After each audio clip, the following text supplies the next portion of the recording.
நிறைய பிரார்த்தனை வச்சுருப்பீங்க, வழிபாடுகள் பண்ணியிருப்பீங்க உங்கள் தேவைகளுக்காக தேவைப்பட்ட கடவுள்கிட்ட. அது பல நேரங்களில் நடந்திருக்கும், இல்லை நடக்க லேட்டாகிற மாதிரி இருக்கும், இல்லை நடந்திருக்காது.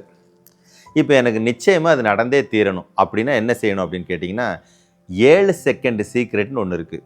அந்த நேரத்தில் உங்களுடைய ப்ரேயரை வச்சிங்க அப்படின்னா நடந்தே தீரும். அப்படி என்ன நேரம் அப்படின்னு கேட்டிங்கன்னா, அர்த்தநாரீஸ்வர முகூர்த்தம் அப்படின்னு ஒரு நேரம், சூரியனுடைய உதய நேரம், சூரியனுடைய அஸ்தமன நேரம், இந்த 3 நேரங்கள்.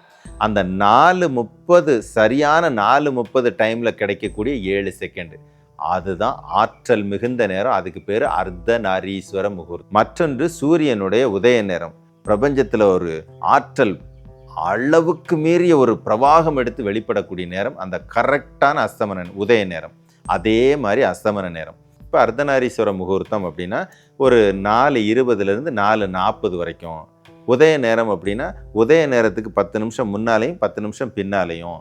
அஸ்தமன நேரம் அப்படின்னா அஸ்தமன நேரத்துக்கு 10 நிமிஷம் முன்னாலேயும் பின்னாலேயும் எடுத்துக்கிட்டு என்ன பண்ணணும், பிடிச்ச மந்திரத்தை கண்களை மூடியபடி நம்பிக்கையுடன் அப்படியே மந்திரத்தை சாண்டிங்கில் சொல்லிக்கிட்டே இருக்கணும். சொல்லும்போது உங்களுடைய எண்ணங்கள் எப்படி இருக்கணும்னா, நீங்கள் என்ன பிரார்த்தனை வைக்கிறீங்களோ அந்த பிரார்த்தனை நடந்துட்ட மாதிரி கற்பனை பண்ணிக்கிட்டே அந்த சாண்டிங்கை பண்ணிக்கிட்டே இருக்கணும்.